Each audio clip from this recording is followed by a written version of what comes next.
ज्या कामासाठी आलोय त्या कामाचा आपल्याला विसर पडलाय सांगायला आवडेल. लक्षपूर्वक ऐका. एक्झाम्पल म्हणून सांगेल, उदाहरण म्हणून सांगतो, तुम्हाला पटेल असं तर माझं उदाहरण तुमचं ऐकलेलंच असेल, कारण युट्यूबला तुम्ही पाहतच असतात म्हणल्यावर, पण तरी मला विषय आला म्हणून सांगायला आवडेल. एका बाईने नवऱ्याकडे हट्ट धरला.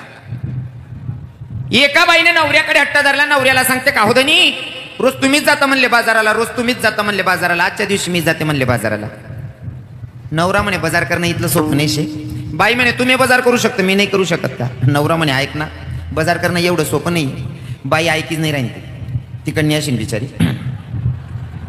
नाही बहिणी हो ना, आटे ना, कसा सांगू मी, मला का बरेल घरमा दाती घालली नाही का, अजून एक तास ताम नाही मला. हा, आणि तुम्हाला सांगतो बरं का, पुरुष मंडळी, 3 लोकांच्या समोर माणसाला हात टेकावा लागतो. बाल हाट, स्त्री हाट आणि जोग हाट. या 3 लोकांच्या समोर माणूस किती मोठा असला त्याला हात टेकावा लागतो. कोणता कोणता सांगितला? बाल हाट, स्त्री हाट आणि जोग हाट. या 3 लोकांच्या समोर माणसाला हात टेकावाचा लागतो. जसं पोरगाल्लीशने जर तुम्ही चौकमा फिरायला निघ्यात, नाईट ड्रेसवर तुम्हाला की समा 1 रुपया नाही शे, आणि चौकमा फिरत असताना तुम्हाला सांगे नातू किंवा तुम्हाला पोरगा शे, आणि पोरगाने जर दुकानावर द्यान पडी गेली, तुमले सांग, बाबा मालवेपणी पुढे लिहिते, बावड्या की समा 1 रुपया नाही घरचा. बाबा लिदी राह ना का नाही, बावड्या पैसा नाही तर करते लो लिदे रे भो, नाही ते लोई पडसू बरं, तुमले पुढी लिदी निशे पर्याय नाही. बरोबर आहे ना. बालहाट. आता स्त्री हाट. बाईनी जर ठरायली ना, आज माले माहेरले जाणं शे, आज माहेरले जाणं शे, असं जर ठरायली ना, तुम्ही गरमाईन कितला बी अशी खुशी मा गाव मा जायला ना, तर काही फिरीन गरमा. या बाईला सांगा, मला पान भर देणे ग्लास भर पिवाले, पिल्या ना, माटवर करला येतो का, दिकी निरा ना का, तुम नका पुटीन पाटा बांध. ओ भाऊ इथलं नको बाई, हो अक्का कितला का खुशी मा जातात नाही. माणूस सांगा, सारा इथलं भारी वातावरण कसाल सत्यानाश करा, काय होईना मला सांग ना नेमन, काय व्हावं असे माले, अरे काय होईना नेमन सांग, काय नेमन वहिनी ना फोन येलो तर मन मान तब्येत खराब आहे, माल कपाशी लावणी चालू शे, जेम ते मजूर भेटेल देवगाऱ्या गोऱ्या करायला काय पाणी लाग जाई राह जाय. आजच जासू जेम ते मजूर भेटेल, राज मानून जीवर येईल, राज व्याज ना पैसा उचलीन कपाशी थैला येईल, राहते 2-3 कान मा दे, 2-3 कान मा काहीच नाही सुद्धा, मन माय बुचडा घालायची, एकच सांगत बाळाला पैसा दे द्या, विलाज नाही, देनास पडतस आणि लईत जास. बरोबर आहे ना बाबा, टोपीवाला बाबा. मग बाबा म्हणा तर आपला कवट आहे बटी भाऊ. बालहाट, स्त्री हाट आणि राहिला आता जोग हाट. एखाद्या साधूने जर ठरवलं, एखाद्या बोवानं जर ठरवलं, तुम ना पाहिन काहीतरी लेणं असे, तू लईत जास. त्या पेटी वाजणार साधू फिरत ना बाबा, पेटी वाजणारा साधू, ए हरि हो मारी हो, हरि हो मारी हो. अरे ऐक प्राण्या तुला सांगतो, उत्तम नर देही, उत्तम नर देही, मायेचा बाजारी जगामध्ये आपलं कोणी नाही. साधू फिरत होता, गलीमा फिरायचा, एक उंच वटानं घर होतं, घरना मालकने दख, अहो साधू हिराय ना, अहो 10-20 रुपया मागीन, याला इथला राग मा दक्षू ना म्हणे, यान माल दखता निघावला पाहिजे. उंच वटानं घर होता, अहो राग मा साधू हिरा ना, साधूंकडे इथला डोळ्यात आणि दखी राहणार ना, तो साधू दारमा उन्हाव राग मा दखणार निकडे, साधू सांगे, भैया आप तो बहुत दिलदार दिखते हो बेटा. आती याला दिलदार म्हणेल, याला नीज बनाल चालेल का बरं बाबा? हा, दिलदार म्हणेल नीज बनाल चालव नाही, याला हसणं पण ना, अहो हसना. साधू म्हणे हसा तो फसा, आता अटकणी म्हणे लावरी. हा, हसणं का फसच, फक्त हसणं प्रकार वेगळा पाहिजे, नाही तर बऱ्याच ठिकाणी लोक आहेत ना, हसाले बी घाबरतस, हसू नका असं नाही, हसत खेळत जगायला पाहिजे महाराज. बरोबर आहे का नाही? हसत खेळत जगायला पाहिजे. कितलं भारी वातावरण आहे ना, सहज बोल राहिनो तरी म्हणे माया बहिणी हशी राहण्यात, म्हणा काका बाबा तरुण भाऊ सहज बोल राहिनो तरी हशी राहणार, असं वातावरण पाहिजे, हसत खेळत राहा. बाकी ना लोक हसाडो का हसतात नाही, रडाव का रडतात नाही, ते हसा दगत. हस रे आप्पा, हो भाऊ हस रे, उपडी जाशी रे हो काका, कारण हसतो त्याला रोग नसतो. आपला कीर्तनमा जो मन खोलीन बशी घ्या ना, कीर्तनकार बद्दल द्वेष नाही ठेवला ना, अंतकरणापासून जर हसला ना, गॅरंटी आहे आपले. ज्या 55-60 ना पुढला काका आहेत त्यासले सांग नाही, जर मन खोलीश नाही असली ना, तुमले 6 महिना अटॅक येऊ आणि आपली गॅरंटी. 60 ना पुढल्या काकू काका तुमले अटॅक येऊ आणि आपली गॅरंटी. बाकी ना काका म्हणतच होती, महाराज 6 महिना लागून ठीक आहे, पुढे काय करा ना, मला आपण 71 दी टाका ना, जगणं आहे पैसाच निकडे काय टाका ना हो. हा मग काय आयुष्यात पुढे पैसा काय मोठी गोष्ट आहे करावं. हसला माणूस जसं तुम्ही हसताय का मन चित लाग राय ना तुम्ही गैरा रंगाळच आणि मला हसणार लोक गैरा आवडतच फक्त हस आता मला स्वतःना सवय अशी रस्ता तरी चालता चालता लोक युट्यूबला देखतच मला असं वाटत आपले वैक मनीषीन आपले हात दिना किंवा आपले स्माईल दिने आता काही वेळेस एखादा माणूस दकस तिथला मग मी हसी देत आणि प्रत्येक माणूस नाही गोष्ट ध्यानमा ठेवानी कोणाकडे देखील नाही आपली स्माईल करावर त्यांना दिन जर चांगला जास्त ते असाल काय अडचण आहे आपली बरोबर आहे ना फक्त हसाना अर्थ वेगळा नको निघाले बुवा हा या माणसाने हसल्याच्या नंतर साधूबाबाला आशा लागली आता हा फसला साधूबाबाने सांगितलं भैया आप तो बहुत दिलदार दिखते हो भैया और आपको अपने ही लोग फसाते हैं आणि प्रत्येक माणूसला असं वाटत माल कोणतरी फसाड राहणार कारण स्वतःच्या डोळ्यातली घाण स्वतःला दिसतच नाही आपले लोकेस ना दोष दिकस आपला स्वतःना कधी दिखतच नाही बरोबर आहे ना हा तसाठी मन मामान पूर्वी येईल शे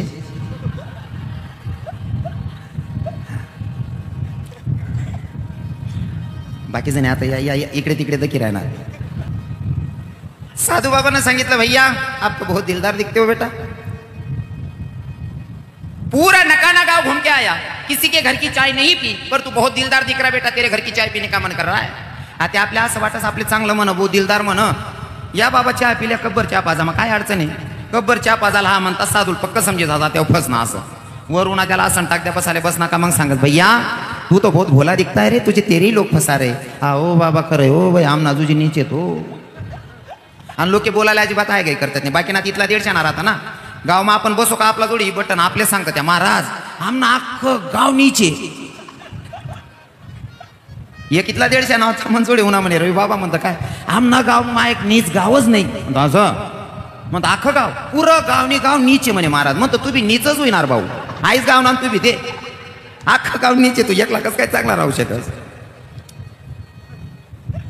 पण काही लोकांना स्वतःचा दोष दिसत नाही हा आणि माणसाचे तरी फसाडायला थोडा टाइम लागायच्या बहिणीसले तिने इथलंच सांगायला पाहिजे ताई तुझ्या पायाची माती उचलली तुझ्या साडीचा पदर कापलेला तुझ्या डोक्याची केस कापलेली तुला करणी केलेली या बहिणीला हा हो माझं कोलकापी दिला वाला घ्या तो बरं नको आहे मागे साडी टाकली त्याने मागे निस कर बरं नको हो यांचं त्या नासवे जाणे मन स्वतःली भाऊ जाई तब्येत माशी आहे ना आमना घरमा मुडेल खुर्च्या कमीत कमी 32 खुर्च्या मुडेल बठ्ठान मोठा कस हा एक रोज साधू ना वही मन भाऊ जाईल सांगे घ्या तुला करणी कर दिले मी वनू गाव माय बिरी रडी राहते म्हणतं काय जाय वहिनी म्हणतं म्हणे महाराज एक बाबा आलो म्हणतं काय म्हणे सांग राहता बहीण तुला करणी कर दिले त्यामा तू सुखाय राहिनी वहीन जीव दुनियाभर ना गारा आहे तू कमी कर तिथलंच सांगाय ठेवशी आले 37 पुढच्या मोठाच्यात पुन्हा काय बजेट आहे सांगायचं तात्पर्य मी जर विनोदात सांगत असेल महिला मातांना ते साधू लोक सहज फसवतात या गोष्टींमध्ये नाही का तसं माणसाला सांगितलं भाई मग हळूहळू सुरुवात करतो भैया पूरा नकाना गांव घूम के आया किसी के घर की चाय नहीं पी और किसी के घर का 1 रुपया नहीं लिया पर तू बहुत दिलदार दिख रहा है बेटा तेरे पास से कुछ लेने का मन कर रहा है क्या तू देगा मग आपल्या असं वाटत साधू इथलं चांगलं म्हणणार नाही याला काय नाही म्हणू सांगा ना बाबा काय पाहिजे मग साधू सांगत कछु नाही बेटा हम साधु लोग परिक्रमा लगा रहे नर्मदा परिक्रमा लगा रहे हम साधु लोगों को भोजन देगा आणि आपला शेतकरी इथला दिलदार राहतस ना खावाड आले 10 लोकेच ना जेवण सांगा 50 लोकेच ना बनाय टाकतस आणि तो शेतकरी माणूस होता तो म्हणे अरे साधू लोकेले जेवण देवा नाही आणि इथलं पुण्य कोणतं राहू शकस म्हणे बाबा तुम्ही फक्त सांगा हो कारण आपला गरीब लोकेले जेवाडाना असं कमतरता नाही वाटस फक्त बोला बाबा काय पाहिजे आणि शेतकरीला अशा लाग जायले आपलं काय गरीब जरी राही ना तरी 2-4 पोता गरमा रास आणि तांदूळच ना बिचारा मला राजकारण मानाते रवी समजत नाही पण मोदी साहेबच ना इथला उपकार झाले घर परत तांदूळ होई जायचे खरं आहे का नाही बहिणी पहिले तांदूळ ना इथला दुष्काळ होता ना पहिले तांदूळच ना इतका दुष्काळ होता पावना पै जरी येत ना पावना पै जरी येत ते पाहुणासले खिचडी ना पाहुणशार आहे पहिले खरं आहे ना ताई माडी खरं आहे ना पाहुणा पैसले पाहुणशार आहे कारण तो तांदूळ दकाला भेटत नाही गरीबले खावायला भेटत नाही पाहुणा जरी उन्हात ना पाहुणशार आहे खिचडीना पाहुणशार जर राही ना पाहुणा पै जर जेवणले बसणार ते घरमा एकच सदस्य जेवायला बसाडेत का ब खिचडी फुटी नको जाऊ बा इथला तुटवडा होता तांदूळच ना आता इथला नेतात पिठी घ्या ना खिचडी ना संध्याकाळी कुकरनी शिट्टी वाजतात असा जीव करस वो म्हणा बाप रे आज बी दडकाय रे वो म्हणा बाप लया रे बाप गोदडी लया रे अरे आज बी खिचडी दडकाय रे आई बहिणी आणि खरं बहिणीसून म्हणा कीर्तन माझ्या संदेशाना मी काबर बोलस माहितीये का बाकी नाही या तरुण भाव ना मला फोन करी सांगतं महाराज तेवढं खिचडीनं सांगे जाओ याची हिंमत होत नाही तुमले सांगायला थोडं खिचडी कटाया करते जाऊ बहिणीसून आणि या खिचडीमुळे काय वेळ ना माहितीये का बाबा समाधान बाबा, खिचडीमुळे असा सत्यानाश होणार तरुण पोरे पठाला दल दवी घ्या, ताकदच नाही राहिनी हो, ताकदच नाही राहिनी पोरेस मा. पहिला म्हातारा दाखा तुम्ही, या जुना बसेल बाबा दाखा, आज बी 50, 60, 65 वरीस ना बाबा आहे, चेहरावर असं तेज आहे, 30-35 ना तरुण लेवल लाजाडी तिथे ना असा म्हातारा आहेतच शेत का नाही. हां खाणं चांगलं होतं त्यासनं खाणं असं होतं, जर भाजी कुठे जाय ना म्हणे, या जुना बाबा लोक सांगतात आमले भाजी कुठे जाय ना गरमा आमनी माया असं काही माहिती खावाडे म्हणे, भाकर ना पोई ना काला मोठा के त्यावर तेल टाक दे, गुई टाक दे, तेल ना गुई ना काला खावाड दे, असा दानगल्ला म्हातारा राहत. आतेने माया भाजी सर नाही का मॅगी बनाई देतीस, ओ माडी मॅगी खाय काय तो कवय बॅगी दी, चांगलं खावाडत जाय. हा खावावर बराच खेरास, हा चांगलं खावाडत जाऊ बने सर. तुम्ही आव धामा धरलेले संध्याकाळ वहिनी का, संध्याकाळ ना 7 वाजना समजे जाण्या बहिणी माय व कंबर बी काय टक्की राहना, डोकसाय बी काय दुखी राहना, नाही हो माय खिचडी टाक दे हो माय. आयतून खिचडी पर साधी उजे सत्याना जोईरा नका, थोडी खिचडी नका टाक करते जाय बिन, 2 भाकरी टाकू नवरा बायको अर्धी अर्धी खायलो, दोन्ही पोरेले अर्धी अर्धी खावा देऊ, पण भाकरी दडखा जावं सोनचिडी सोन. आता या माणसाला वाटलं की भैया तांदूळ घरचे आहेत, तूर डाळ घरची आहे, गहू घरचे म्हणे, बाबा मागा काय मागायचे. बाबांनी त्यांना बटासना विरुद्ध मागा म्हणे, भैया अगर आपको साधू को भोजन देना है म्हणे, हाँ मांगा ना बाबा. कछु नाही बेटा, अरे मांगा तर खरी बाबा. काय नाही म्हणे, भाऊ 2 गावरान तुपना डबा लिही म्हणे. हो भाऊ मी याच ना पैसा उचलेन कपाशीन थैल्या लिही राहिनो रे काका, गावरान तुपना डबा माग राय ना, गावरान तुप अजून मन बापने माल खावाडा नाही. त्या साधूला माहिती आहे गावरान तुप द्यावं नाही, डबा द्यावं नाही, पण मागानी सुरुवातच अशी रास. महाराज त्या बाबाने सांगितलं, भैया गावरान तुपाचा डब्बा घेऊन दे. बाबा एवढी ऐपत नाही, कोई बात नहीं बेटा, तुझे दिल से जो देना है वो दे दे, पर एक काम कर घर में जा, कागज में लिपट केला, जो भी देना है वो कागज में लिपट केला बोले. अवघर बाग्या नवरा बायको सल्ला करतात, दोन्ही सल्ला करीश नाही, जेमतेम 51 रुपया गुंडायला येतच कागदमा, 51 रुपया गुंडाईन साधून आत्महत्या देतेस. त्या साधूला बी माहिती आहे 51 पुढे कुदाव नाही बो असं. साधू हुशार होता, बेटा अरे साधु लोगों को भोजन देना है, इसमें तो एक साधु भी नहीं भोजन पा सकेगा बेटा, एक काम कर इस कागज में और कुछ लिपट केला, म्हणजे या नाम आखो काहीतरी टाकेलंय भाऊ. साधू इतला हुशार रास ना, त्यांना त्या कमंडलूमा एक रुद्राक्ष काढस, 11 रुपया काढस, फूफ करलेस, आपला हातमा ठी देस, रुद्राक्ष 11 रुपया. आपल्या असं लाज वाटस, आपण 51 दिलेत, अहो साधूने रुद्राक्ष बी दिना, 11 रुपया बी दिना, कमीत कमी आपण 101 रुपया देतस. ज्या साधूले तुम्ही च्या पाजाने बी इच्छा होती नाही तुमने, तो साधू तुम्हाला पहिने 101 उपाडलंय घ्या. विषय कुठं होता माझा, बालहाट, स्त्रीहाट आणि जोगहाट या 3 लोकांच्या समोर माणसाला हात टेकावा लागतो, तसा बाईचा हट्ट होता. धनी तुम्ही बाजाराला जाता म्हणले, मी नाही का बाजार करू शकत. नवरा म्हणतो बाजार करणं एवढं सोपं नाही, बाई म्हणते तुम्ही करतात, मी नाही का करू शकत. माणूस म्हणे आता तू सांगी राहिनी, मन सांगेल काय ऐकाव नाही. एक काम कर, सकाळी उठ, आंघोळ कर आणि बाजाराला जाय. पण बाजार झाल्याच्या नंतर घरी स्वयंपाक कर, डब्बा बांध आणि शेतात ये म्हणले, मी तुझ्या शेतातच वाट बघतो. आता अहो भाऊ वावर म्हणे या बाईले बाजारले दाड देणं, नकानानी बाई होती असं समजा. जर नकाना माहीन तुमले धुडामा रिक्षामा जरी बस नाही तरी कमीत कमी 20 रुपया भाडं देणं शे, बरोबर आहे ना.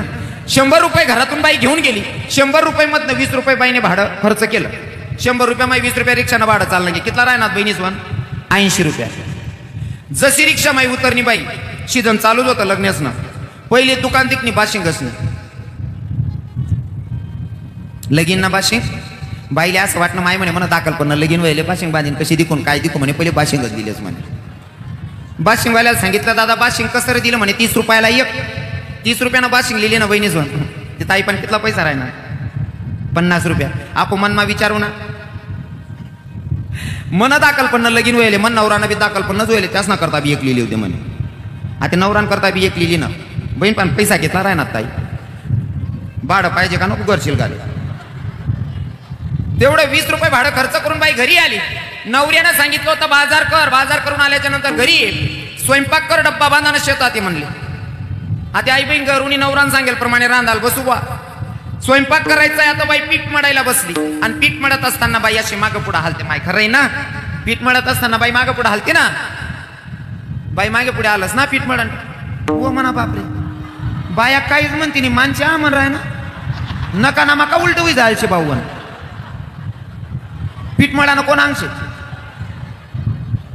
पीठ मळताना बाई मागं पुढे हलती का. आता पीठ मळत असताना बाई मागं पुढे हलत होती, बाशिंग बांधलेलं आणि बाईचं त्या बाशिंगाच्या कड्या जोरात हलत होत्या. बाई मनातल्या मनात म्हणत होती, माय मी काही मजा दिखी राहिनो.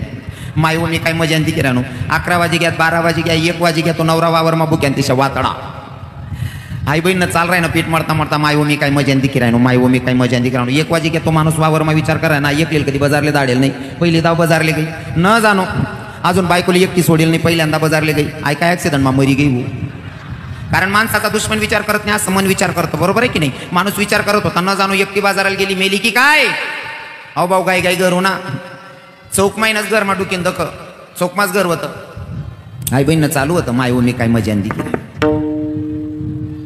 वट्टावर उन्हा वट्टावर ते दख हो म्हणा बापरे आपला घर माते नवीन तांगडो चालूच म्हणे आई बहीण बाशिंग बांधेल त्या बाशिंगकडे आल राहण्यात माय मी काय मजा दिक राहणू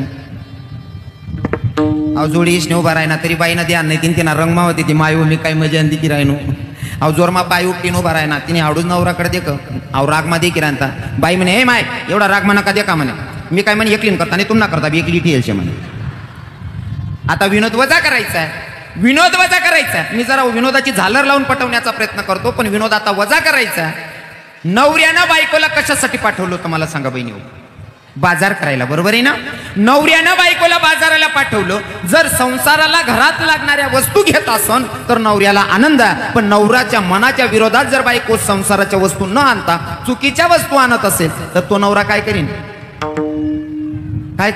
मागे कोण बोलणं काय काय मग पाय पडली ना असं जर नवऱ्याच्या मनाच्या विरोधात बायको बाजार करत असेल तर नवरा बायकोच्या कानाखाली वाजवायला हाय गाई करणार नाही बरोबर आहे ना ताई मग आता मला तुम्हाला प्रश्न करायचा आहे जर संसारामध्ये नवऱ्याच्या मनाच्या विरोधात बायको बाजार करते तर नवरा बायकोच्या कानाखाली वाजवायला हाय गाई करत नाही माझा तुम्हाला प्रश्न त्या नवऱ्यानं तुम्हा आपल्याला जन्माला पाठवले आणि आपण जर चुकीचा बाजार करून त्याच्याकडे गेलो तर तो नवरा हाय गाई करीन का तो नवरा हाय गाई करीन का म्हणून बाजार करताना सावधगिरीनं बाजार करा आणि बाजार करणं काय असतं बाजार करणं म्हणजे तुम्ही आपण जन्माला आलोय भगवंताशी नातं जुळणं हा आपला खरा बाजार आहे विठ्ठल